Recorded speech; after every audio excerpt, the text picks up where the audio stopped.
À l'âge de 25 ans, Elena vivait une vie que beaucoup auraient enviée. Elle était l'image même de l'élégance et de la richesse. Fille unique d'un homme d'affaires influent, elle avait grandi dans un monde baigné de luxe et de privilèges.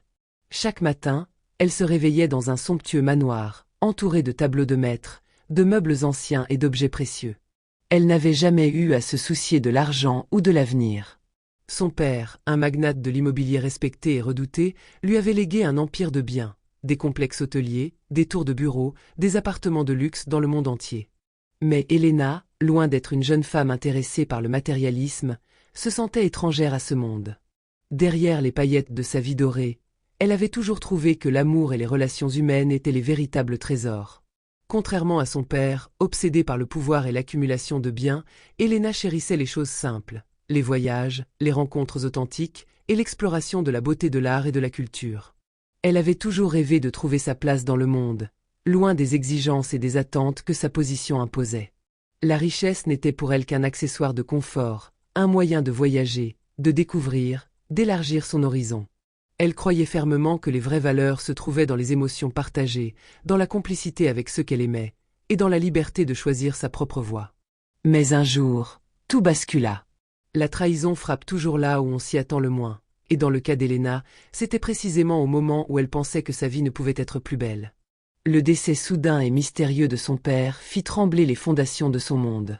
La cause de sa mort ne fut jamais totalement élucidée, mais les soupçons commencèrent à grandir. Une chute accidentelle, une maladie fulgurante, ou peut-être même quelque chose de plus sinistre. Mais la véritable douleur pour Elena vint non pas de la perte de son père, mais du vide laissé par l'absence de ce dernier, un vide qu'elle n'avait jamais imaginé devoir affronter. Ce vide fut rapidement comblé, mais pas par les mains qu'Elena attendait.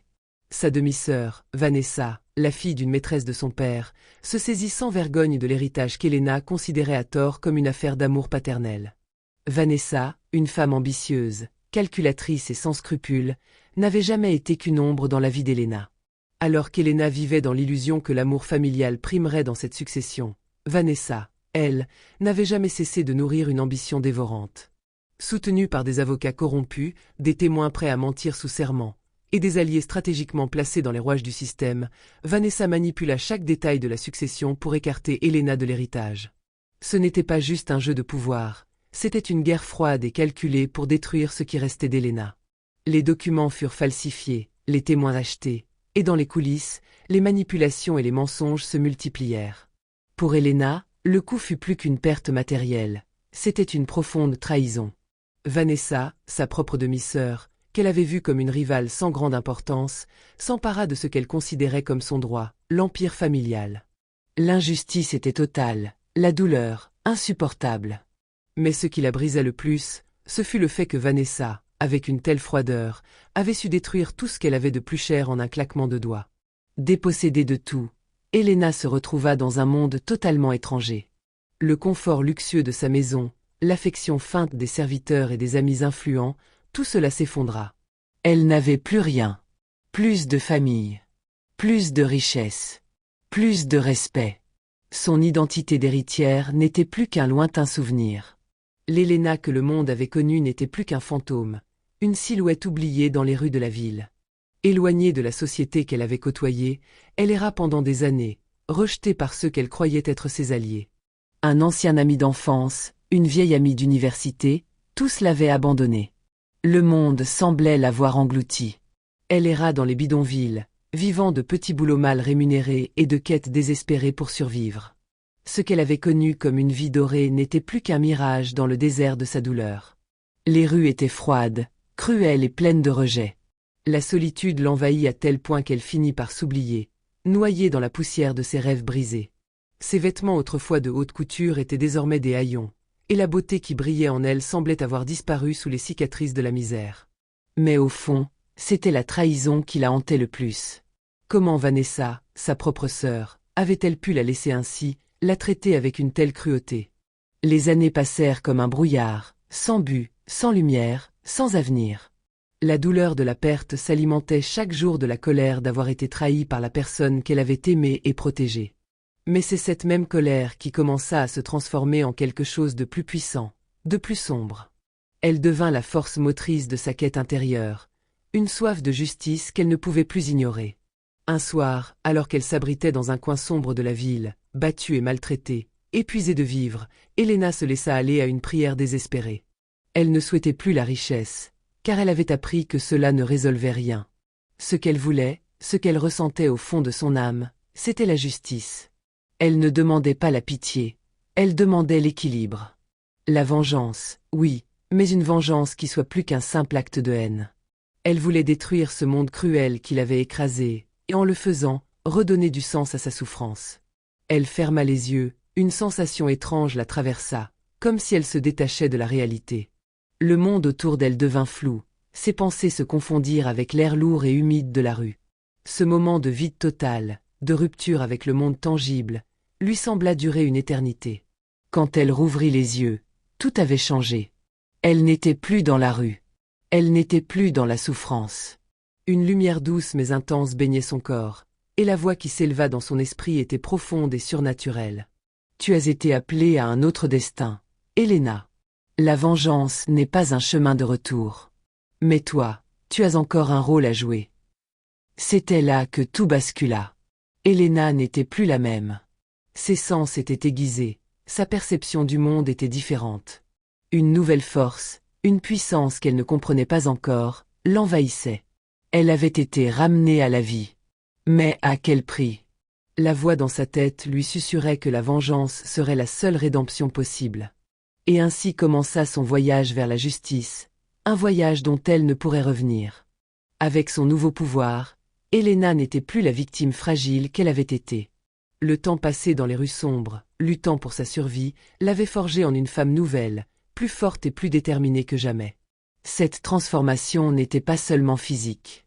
Son esprit était devenu aussi acéré qu'une lame, et la vengeance, qui était devenue son unique moteur, était l'objectif qu'elle poursuivait avec une intensité glaciale.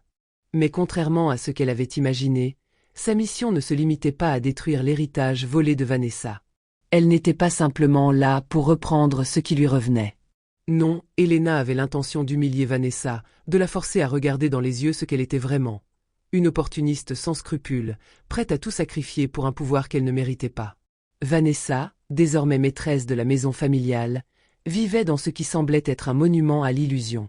Ce château de mensonges, où les dorures et les marbres étincelaient, était en réalité le cercueil de la vérité, un lieu où la réalité avait été soigneusement effacée pour y faire place à une image lisse et parfaite. Helena, cependant, savait mieux que quiconque que derrière cette façade se cachait une femme fragile et brisée. Vanessa était tout sauf invincible. Loin d'être le monstre froid et sans émotion qu'elle laissait paraître, elle était hantée par des angoisses profondes, rongée par la peur constante de perdre ce qu'elle avait volé. Elle savait que son empire n'était bâti que sur le sable de la trahison et de l'injustice, et c'était ce qui la rendait vulnérable. C'était cette vulnérabilité qu'Helena comptait exploiter. Les semaines qui suivirent, Helena se faufila dans l'ombre, observant Vanessa avec une attention presque clinique. Elle étudiait ses habitudes, ses déplacements, chaque sourire forcé et chaque geste de trop. Elle savait que la moindre erreur de Vanessa serait sa chance. Un soir, alors que la nuit était tombée et que la maison familiale était plongée dans un calme apparent, Helena fit son entrée. Invisible, comme une ombre parmi les ombres, elle laissa des indices subtils, des messages cryptés et des signes qui semblaient venir d'un autre monde, comme des échos du passé. Chaque nuit, Vanessa se réveillait, tremblante de terreur, persuadée d'être hantée par la sœur qu'elle avait trahie et laissée mourir. Au début, Vanessa croyait que ces angoisses étaient simplement le fruit de son esprit perturbé. Mais peu à peu, les événements devinrent de plus en plus réels, de plus en plus difficiles à ignorer. Des objets disparaissaient puis réapparaissaient à des endroits improbables. Des portes se fermaient toutes seules. Un parfum de fleurs fanées envahissait sa chambre à des heures impossibles. Ces événements la plongeaient dans une spirale de paranoïa. Elle ne pouvait plus dormir, se nourrissait à peine, et son empire commençait à se fissurer. Le masque parfait qu'elle s'était créé commença à se fissurer sous la pression de ses propres peurs. Mais à mesure qu'Helena s'approchait de son objectif, quelque chose commença à se tordre en elle. Les visions de son père décédé, les murmures de la voix mystérieuse qu'elle avait entendue lors de sa résurrection, se faisaient de plus en plus envahissants. Ses pensées devenaient confuses. Était-elle en train de se perdre dans une quête de vengeance insensée? Ou était-ce qu'on attendait d'elle? Cette voix dans sa tête, toujours plus présente, lui susurrait que la vengeance était son unique chemin de rédemption. Mais à quel prix? Qu'était-elle en train de devenir? La tension monta de manière exponentielle lorsqu'Elena décida que le moment était venu. Lors d'une soirée grandiose organisée par Vanessa pour célébrer un nouveau succès d'affaires, Elena fit une apparition inattendue. Comme un spectre du passé, elle s'invita dans cette soirée fastueuse où les invités étaient plongés dans une atmosphère de luxe et de faux sourires. Vanessa, toujours vêtue de ses atours de reine, se sentit immédiatement déstabilisée. Elle avait eu vent de la rumeur d'une mystérieuse vengeance, mais rien ne l'avait préparée à ce face-à-face avec Elena. L'air dans la pièce se chargea d'électricité. Le regard froid d'Elena se fixa sur Vanessa, et tout autour d'elle sembla se taire. Les invités, jusque-là indifférents, prirent conscience de l'affrontement qui se préparait. Dans un silence presque palpable, les deux sœurs se retrouvèrent face à face, et les non-dits et rancœurs enfouis depuis des années déferlèrent comme une tempête. « Tu penses que tout appartient, que tu as gagné, mais tu es toujours la même petite fille qui ne savait pas comment gagner l'amour de notre père, » déclara Elena d'une voix calme, mais tranchante comme un couteau. Vanessa, pourtant ébranlée, tenta de se défendre avec sa bravoure habituelle, une façade de fierté qui peinait à masquer la peur qui commençait à s'insinuer en elle. « Tu étais une faiblesse. J'ai fait ce que tu n'as pas eu le courage de faire, prendre ce qui m'appartenait, » répondit-elle, d'une froideur glaciale. Les paroles étaient acérées, mais elles n'étaient que des armes verbales. Elena, avec la force qu'elle avait acquise, ne se battait pas seulement contre Vanessa. Elle luttait contre la version déformée d'elle-même que Vanessa avait contribué à détruire. La confrontation ne se situait pas sur le plan physique, elle se jouait dans l'âme de chacune d'elles. Chaque mot d'Elena était un coup porté là où cela faisait mal, dans le cœur de Vanessa. « Tu m'as tué, Vanessa, mais c'est toi qui t'es perdue. La vengeance, tu vois, n'est pas seulement un acte de justice. C'est une malédiction, » lança Elena, sa voix vibrante d'une vérité terrifiante. Le choc se produisit alors. Dans cette confrontation, Elena comprit que sa haine, aussi justifiée fût-elle, l'avait changée. Elle était devenue une version tordue de ce qu'elle avait été. La vengeance, dans sa quête aveugle, l'avait consumée. Elle se tenait désormais sur le fil du rasoir, au bord de l'abîme. Si elle poursuivait cette route, elle risquait de tout perdre, y compris son humanité. Dans un dernier élan de lucidité et de clémence, Elena choisit de ne pas franchir la dernière ligne. Elle ne tuerait pas sa sœur, ni ne la détruirait par la violence. Elle dévoila au monde la vérité. Vanessa était une manipulatrice, une femme prête à tout pour obtenir ce qu'elle désirait. À travers un acte public, elle brisa l'empire de mensonges que Vanessa avait construit, dévoilant ses failles, ses faiblesses et son âme déchue. Vanessa, démasquée, se retrouva seule face à la ruine qu'elle avait semée, ses illusions s'effondrant autour d'elle. Elena, enfin, pouvait respirer, mais elle savait que ce qu'elle avait perdu ne pouvait être retrouvé. La vengeance, aussi douce qu'elle fût, l'avait changée à jamais. Elena, après la qu'enfrentaschen, se retire. Elle n'a plus le goût de la vengeance, car elle a compris que la véritable rédemption ne venait pas de la souffrance infligée à autrui, mais de la paix intérieure retrouvée. Le pouvoir, la richesse et la vengeance ne pouvaient plus remplir le vide laissé par des années de souffrance. Elle trouve un nouveau sens à sa vie, loin des combats, loin des illusions de la richesse. Et alors qu'elle se réinvente, une nouvelle voie s'ouvre à elle, celle de la guérison et de l'acceptation de son passé. Elena se rend compte qu'elle a été ramenée à la vie non seulement pour venger sa mort, mais pour apprendre à se pardonner. En renonçant à sa haine, elle trouve enfin la paix. Vanessa, quant à elle, se retrouve seule, confrontée à ses propres démons, sans les appuis qu'elle avait autrefois. La vengeance d'Elena n'a pas été un acte de destruction, mais une guérison. Par sa renaissance, elle a trouvé la liberté.